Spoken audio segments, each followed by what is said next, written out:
ST cooperative बँकेमध्ये वारंवार आम्हाला आंदोलनं करावे लागत आहेत। माननीय सहकार आयुक्तांच्या कार्यालयावरती 2 वेळा आंदोलनं केली।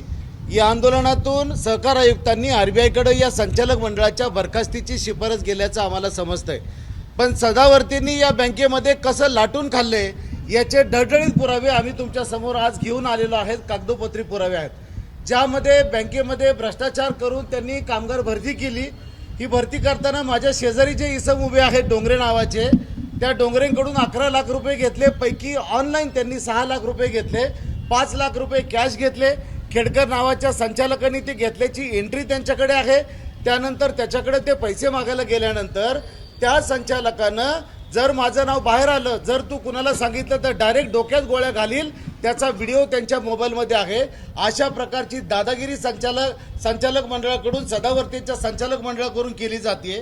दुसरी बाब, मी अतिशय महत्त्वाचे डॉक्युमेंट्स तुमच्या समोर दाखवायला काढून आणलेले आहेत की ती लोक म्हणतात की आम्ही काही करत नाही, परंतु सदावर्तींच्या संचालकांनी ज्या टेम्पररी लावलेल्या कामगारांच्या नावावरती 50,000चा बोनस, 75,000 रुपयाचा इन्सेंटिव्ह दिला। ते इन्सेंटिव्ह कसा कोणत्या खात्यावरती दिला त्याचे डॉक्युमेंट्स माझ्याकडे आहेत। त्यांच्या खात्यावरती दिल्यानंतर त्या संचालकांच्या बायकोच्या नावानं 3 संचालक आहेत, ज्यामध्ये भंडारा शाखेचे उईके नावाचे आहेत। त्यांची मिसेस सुरेंद्र उईकेंची मिसेस जी आहे सुप्रिया उईके, तिच्या नावावरती हे पैसे गेल्याचा एंट्री आहे। दुसरे संचालक आहेत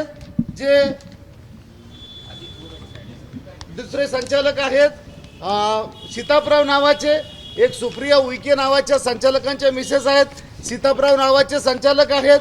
असे 3 संचालकांनी त्यांच्या खात्यावरती पैसे म्हणजे कामगारांच्या खात्यावरती पैसे टाकले। ते पैसे काढून त्यांच्या सौभाग्यवतीच्या नावाने पैसे टाकलेत। 2-2 लाखाच्या 1-1 लाखाच्या एंट्री झाल्यात। आणि सगळ्यात महत्त्वाचं गोष्ट म्हणजे हे RTGSचं डॉक्युमेंट माझ्याकडे आहे।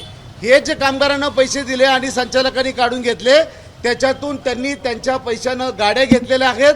साई सर्व्हिसला दिलेले थेट ट्रान्झॅक्शन एसटी कोऑपरेटिव्ह बँकेतून झालेले आहेत। आणि सदावर्ते यांच्या सौभाग्यवती ॲडव्होकेट जयश्री लक्ष्मण पाटील, मी परत नाव सांगतो, जयश्री लक्ष्मण पाटील यांच्या नावानं झालेले ट्रान्झॅक्शन 10 लाख, 8 लाख, 9 लाख। आणि हे ट्रान्झॅक्शन कोणाच्या खात्यातून झाले तर हे ट्रान्झॅक्शन झाले देशमुख नावाच्या कामगारांच्या खात्यातून। हे ट्रान्झॅक्शन झाले सीतापराव नावाच्या संचालकाच्या खात्यातून। हे ट्रान्झॅक्शन झालेले मगरे नावाच्या संचालकाच्या खात्यातून। मगरे त्यानंतर या ठिकाणी उईके नावाच्या संचालकाच्या खात्यातून झालेला आहे। धकाते नावाच्या संचालकाच्या खात्यातून झालेले आणि हे थेट ट्रान्झॅक्शन बँकेतून झालेले, एका हाताने लिहिलेले ट्रान्झॅक्शन नाही आहेत। एसटी कोऑपरेटिव्ह बँकेच्या खात्यातून साई सर्व्हिस मारुती सेंटरला आणि जयश्री लक्ष्मणराव पाटील यांच्या खात्यावरती झालेत। आपल्या माध्यमातून माझी तर मागणी मुख्यमंत्री महोदयांकडे अशी आहे, तुमचा फोटो आमच्या बँकेत लावला जातो आणि फोटोच्या आडून जे काही राजकारण चाललंय, कोट्यवधी रुपयाची उधळपट्टी सदावर्ती आणि त्यांच्या संचालकाकडून चाललेली आहे। मी सहकार आयुक्तांकडे आज तक्रार देणार आहे आणि गुन्हे शाखा जी आहे पुणे, आम्ही आयुक्तांकडे आता जात आहोत। हा जो माझ्याबरोबर जो कामगार भरती केला टेम्पररी, त्याच्याकडून 11 लाख रुपये घेतले, जिभे मारण्याची धमकी, गोळ्या घालण्याची धमकी त्याला दिली जाते। त्याच्याकडे ते व्हिडिओ आहेत, तो तुमच्याशी बोलेल। परंतु कुठल्याही परिस्थितीवरती मध्ये सदावर्ती आणि त्यांच्या संचालकांवरती आता वॉरंट तर येणारच आहे, त्यांची बरखास्ती होणार आहे। मात्र माझी मागणी अशी आहे की या संचालकांचे आणि त्यांच्या परिवाराचे सगळे खाते तपासले पाहिजे। सहकार आयुक्तांनी जयश्री लक्ष्मणराव सदावर्ते आणि आपले गुणरत्न सदावर्ते यांची खाती सगळी चेक केली पाहिजे, त्यांचे झालेले ट्रान्झॅक्शन काढले पाहिजे। अशा प्रकारची मागणी मी आपल्या माध्यमातून सहकार आयुक्त, माननीय पोलीस आयुक्त यांना मी आपल्या माध्यमातून करतो आहे। आणि आम्ही आता इथून पोलीस आयुक्त कार्यालयात जाऊन रीतसर आम्ही त्या ठिकाणी आर्थिक गुन्हे शाखेशी तक्रार देणार आहोत। तक्रार जर घेतली गेली नाही तर त्याच ठिकाणी ठिय्या आंदोलन करणार आहोत, कारण प्रेशर टॅक्टिक्स बऱ्याच ठिकाणी वापरलं जाते। आणि म्हणून ही माहिती प्रथम आपल्या माध्यमातून देण्यासाठी आम्ही या ठिकाणी आलेलो आहोत। धन्यवाद। या एकूण कर्मचाऱ्यांच्या खात्यावरती केलेले, पण मी त्यांच्या खात्यावरती साधारणपणे 4.5 कोटी रुपये गेलेले आहेत। जे टेम्पररी झाले 17 कर्मचारी आहेत, पण त्या कर्मचाऱ्यांच्या नावावरती जे त्यांनी जाहीर पैसे टाकले ते मुंबई खात्यातून काढले, परंतु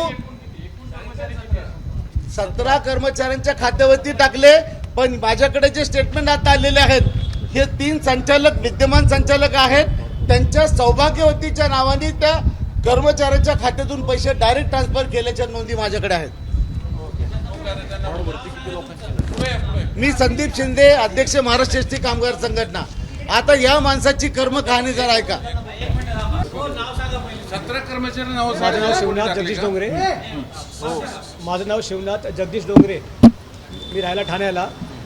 मला एक व्यक्ती भेटला, माझे मित्र भेटलेले. ते बोलले एस टीमध्ये अशी भरती आहे, शिपाई, क्लर्क आणि शाखा व्यवस्थापकची भरती आहे. शिपाईला 30 ते 40 हजार पगार, क्लर्कला 50 हजार पगार आणि मॅनेजरला 60 ते 70 हजार पगार भेटणार आहे. शिपाईसाठी 5 ते 6 लाख भरायला लागतील, क्लर्कसाठी 8 लाख आणि मॅनेजरसाठी 10 लाख भरायला लागतील.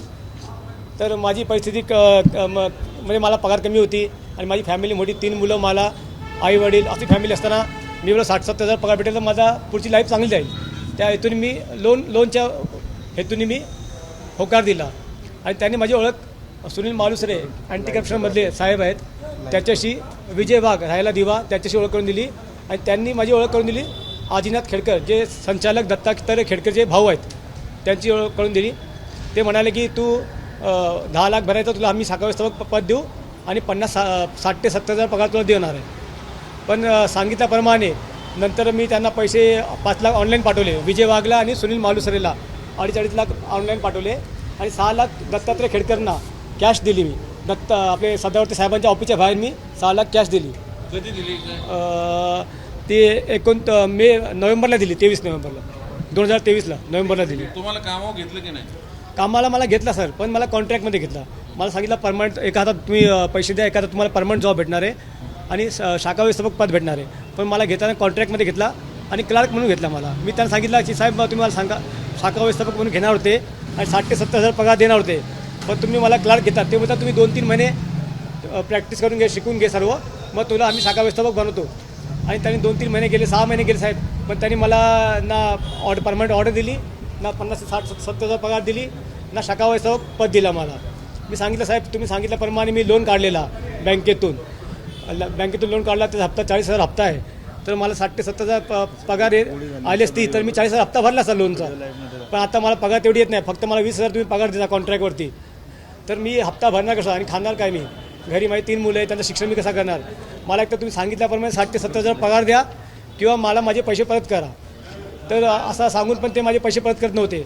ते मला धमकी देत होते, मला हे करत होते, मला मानसिक त्रास देत होते हे लोक.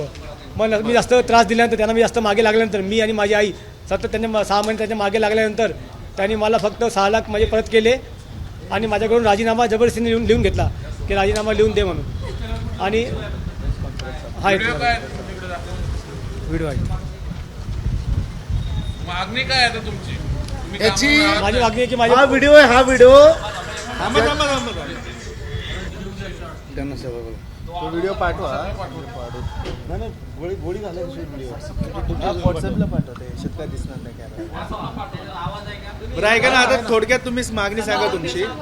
माझी मागणी हीच आहे की माझे पैसे जे उरलेले आहे 5 लाख ते मला परत मिळाले पाहिजे. बरं, आणि त्यांच्यावरती ज्यांनी मला हे केला त्यांच्यावर 420चा गुन्हा दाखल झाला पाहिजे की माझ्यासारख्या अनेक लोकांना फसवलं नाही पाहिजे त्यांनी. हो, मी सदावर्ती साहेबांना भेटलेलो. साहेबांना बोलले साहेब माझे 5 लाख ते देत नाही आहे. सदावर्ती साहेबांनी त्यांना फोन लावला दत्तात्रय खेडकरांना आणि त्यांना भरपूर शिव्या घातल्या की यांचे पैसे. सदावर्ती साहेब बोलले की तुम्ही त्याचे पैसे परत करून टाका, तुम्ही कंडक्टरी डोकं वापरू नका, तुम्ही त्याचे पैसे देऊन टाका, तुम्ही फसणार. पण त्यांनी काय माझे पैसे परत केले नाही. एबीपी माझा, उघडा डोळे बघा नीट.